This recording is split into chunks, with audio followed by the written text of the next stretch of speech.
سلام رفقا، بذارید اول من این دستکشا رو در بیارم.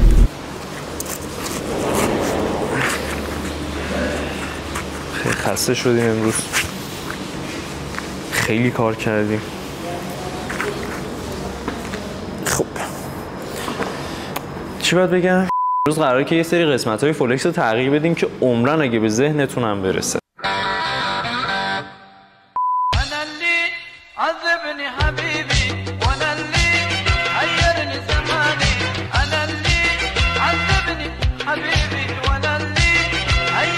ولی از همه اینو بهتون بگم که امروز متاسفانه چون یه خورده‌ای بچه‌ها دیر رسیدن، بچه‌های تصویربردارمون دیر رسیدن،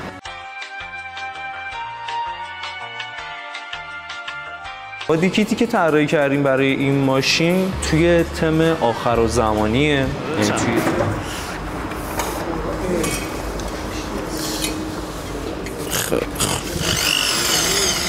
کیکو بچه‌ها تو تنور در بیاریم. بریم اتاق خراب. دیکیتی که طراحی کردیم برای این ماشین توی تم آخرالزمانیه، یعنی توی تمیه که دنیا به پایان رسیده، حالا توی شرایطی که زامبیا حمله کردن، با شواهدی هم که وجود داره این قضیه دور از ذهن نیست اتفاق افتادنش، با حالا شواهد و داستانایی که هست. حالا شاید در ادامه توی این اینستاگرام توی استوری براتون میذارم اینا رو. ببخشید. با دیکیتی که طراحی کردیم توی این تمه این نیست که فکر کنید همه درزا میزون باشه، همه چیز یه شکل و تمیز در بیاد، چون تو اون لحظه اون شرایطی که این، یعنی اون حسی که باید القا کنه به شما، به اون کسی که میبینه این ماشینو، اینه که تو اون شرایط ساخته شده که زامبی پشت در داره میاد تو، این باید فقط ماشین رو سرهم کنه تا بتونه بره بیرون و کارشو انجام بده. برای همین ما توی این تم جمع کردیم و اینکه اگه درزا بالا پایین بود زیاد روش حساس نشید لطفاً، که تصمیمایی که ازشون بریدیم باشون پایه درست کنیم و پیچ کنیم به بدنه. یه طرفش رو پیچ کنیم به بدنه، یه طرفش رو جوش بزنیم به ورقایی که گرفتیم و برای اون بادی کیت هست. یه قسمتش رو این کارو کردیم. بعد قسمت‌های بالا هم به بدنه خود ماشین، یعنی به گلگیر نه به بچه‌ها این پوسته گلگیرمون میشه تقریبا.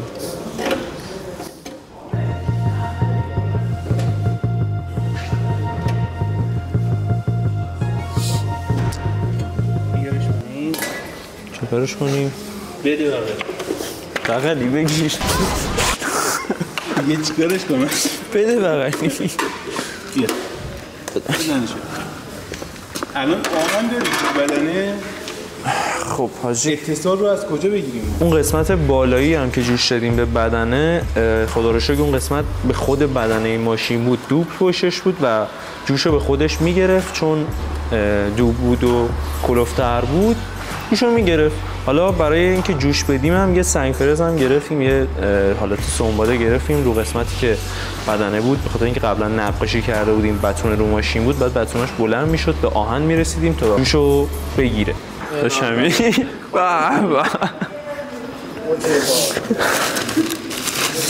حاجی نازله رو هم زدی؟ حاجی اصلا نمیتونن نگاه کنن، چیر میخورم من خنده.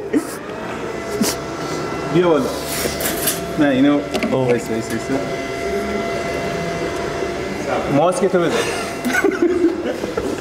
حاجی تو روت نمیتونم اصلا نگاه کنم. ماسکت کجا گذاشتم؟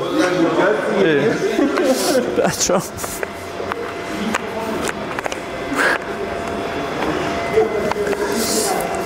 اینو خیلی خوب.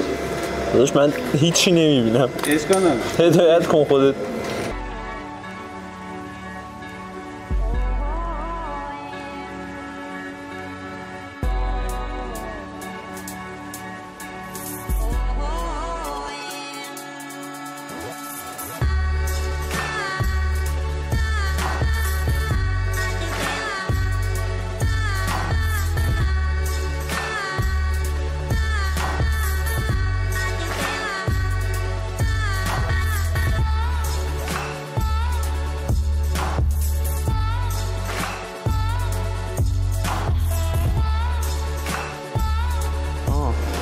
خیلی از دور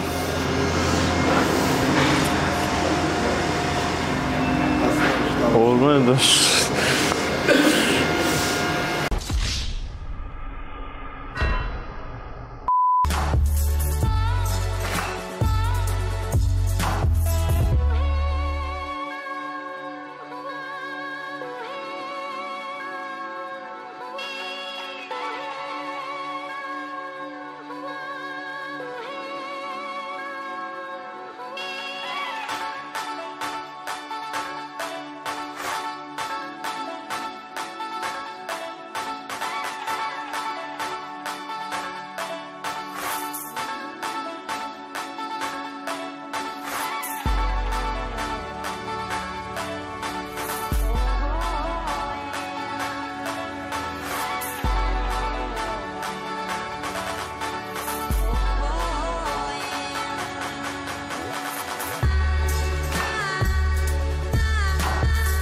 مثل سگ از این سنگ فرز میکرد هیچ وقت نتونستم باش کنار بیام.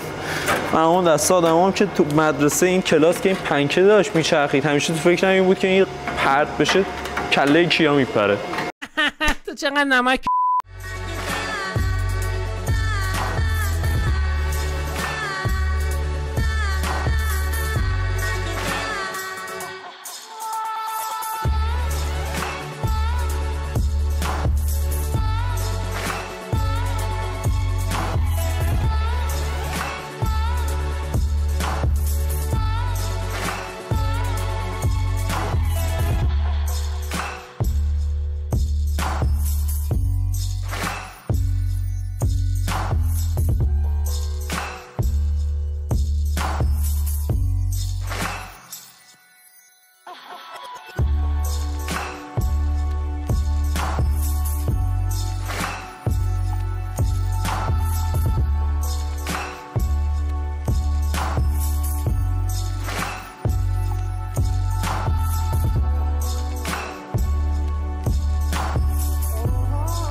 گوجی حاج مهدی رو اومدیم براش یه بادیکیت داریم طراحی میکنیم آخر زمانی، یعنی قرار فردا یه دونه زامبی نه 1000 تا زامبی حمله کنن.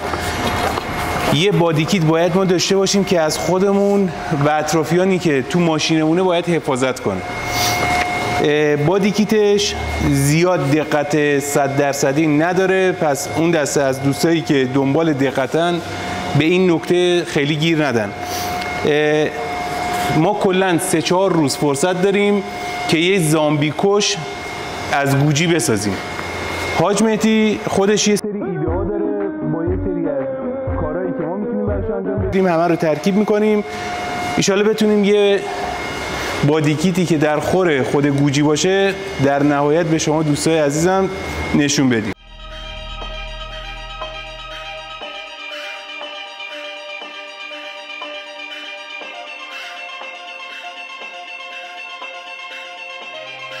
این تیکه‌هایی که داشتیم میشیم تو کنار هم دیگه بالاخره به خاطر انحنایی که داره و اصلا کلا میزون نیست این میزون که منظورمه که اون چیزی که برش خورده نیست، برای همین یه فاصله اینجا افتاد که الان با یه تصمیم دیگه که حالا برش پرتی چیز دیگه که داریم این یه تیکه رو هم پر می‌کنیم که یه دست باشه.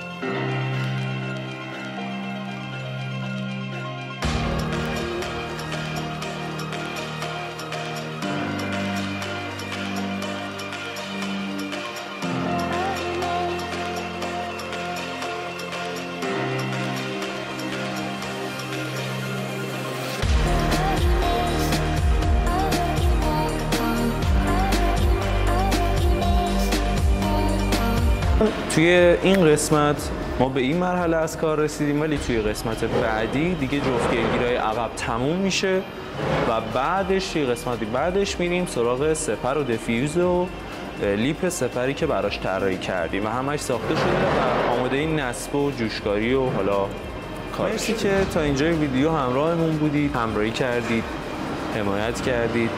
لایک و کامنت حتما برامون بذارید. نظری، ایده‌ای، چیزی اگر به ذهنتون میرسه بهمون بگید، حتما اجرا میکنیم روی ماشینا. یه سری سورپرایزا هم داریم روی این ماشین که در آینده براتون میذارم. انجام میدیم کاراشو، مخصوصا برای موتور این ماشین قرار حرکت کنه، ولی به شکل خیلی جالبی که تا حالا توی کل دنیا همچین چیزی رو فکر نکنم روی این ماشین حداقل پیاده کرده باشن. شاید رو ماشین دیگه قطعا هست پیاده شده، ولی روی این ماشین این پلن برای حرکت کردن این مدل موتور استفاده نشده و برای اولین بار توی ایران ما قراره که این کار رو انجام بدیم. منتظر ویدیوهای بعدی باشید. توی قسمت‌های بعدی می‌بینمتون. فعلا خداحافظ.